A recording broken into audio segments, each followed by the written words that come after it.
want to talk about 8 common misconceptions of reverse mortgages. As Emilio said earlier, reverse mortgages have kind of had the stigmatism to them. I think that people don't get all the facts before they begin discussing facts about reverse mortgages. I've heard people, who think reverse mortgage means I lose my home. I've heard people that think reverse mortgage means a paycheck for the rest of your life.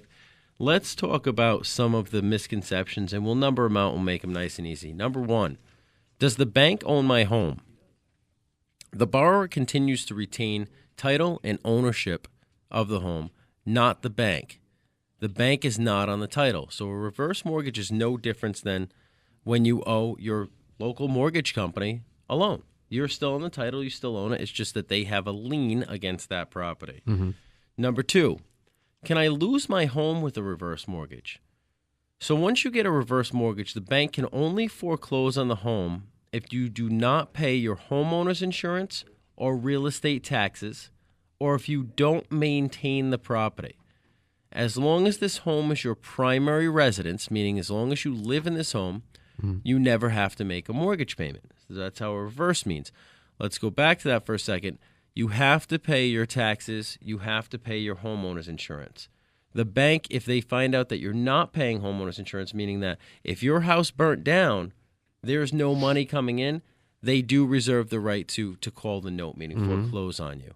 Those are the terms. So you have to pay your taxes. You have to pay your homeowner's insurance. That's in a normal mortgage anyways. That's in a normal mortgage too. You Okay. you have to have in a normal mortgage they would do what's called forced coverage. So if you stopped paying your homeowner's insurance, they would assign a homeowner's insurance company and they would put forced coverage on you. Yeah, expensive stuff. Yep.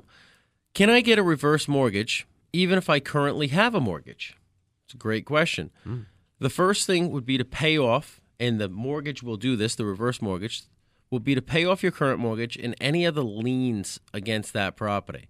As long as you have enough equity to do this, a reverse mortgage will work for you. So what that means is you owe your local bank $100,000 and you have a second mortgage for $20,000 and your house is worth $300,000. They'll say, no problem. We're going to pay off the first mortgage of $100,000. We're going to pay off the second mortgage of $20,000. We're going to give you a reverse mortgage for $120,000. You don't owe any payments on it, and you have no more liens, except for the reverse. Mm-hmm. Will a reverse mortgage cause me to pass debt onto my heirs? That's a good one. I get that one a lot. Yeah, I heard. Somebody asked me that too. I said, call Dan. And no, it does not. A reverse mortgage is a non-recourse loan.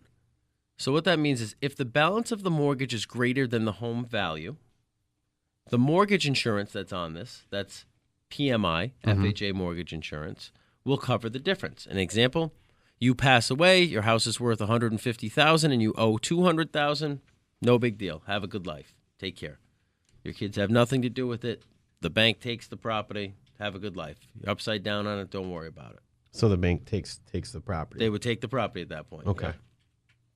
If the value of the home is greater than what's owed on there, the heirs will inherit any equity after the home is sold and the remaining balance of the reverse is paid. Number 5, will a reverse mortgage affect Social Security and Medicare? No, not at all. Loan proceeds are non-taxable. This process does not affect Social Security and Medicare. So on a reverse mortgage, to go to your point of can you get it in a lump sum, there's all different programs for that. One of them is you can take some money up front. They can also give you a line of credit. So you can take money, and if you pay it back, you can take more money. If you don't pay it back, it just adds on the line of credit. Okay. So there's some interesting ways to do it. I'm sorry. Is a reverse mortgage a risky loan? No. I mean, that's opinion. But there are numerous safeguards that are built into this program, including mandatory HUD-approved counseling. That's one of the biggest things about this. When you get ready to do a reverse mortgage, before we can even really talk about it, you have to do counseling. There's advanced disclosures. There's capped interest rates. There's a rescission period. Who does the counseling? That's HUD-approved counseling. It's a whole list of places that will do those for you, and you get those when you apply. Okay. Must the senior be in good health to qualify? The borrower only needs to be competent. Competent means that they understand what's going on. Sure. So you could be super elderly, that you could be dying, you could be terminal. It's okay. You could do a reverse mortgage, and we've seen people do that. Hey, They find out that they're terminal cancer. They take a reverse mortgage out. They get $100,000, $200,000 to be able to live nice and comfortably. They pass away. Somebody deals with the house. Family doesn't even have to deal with the house. Is a reverse mortgage expensive? A reverse mortgage will cost more than a traditional loan.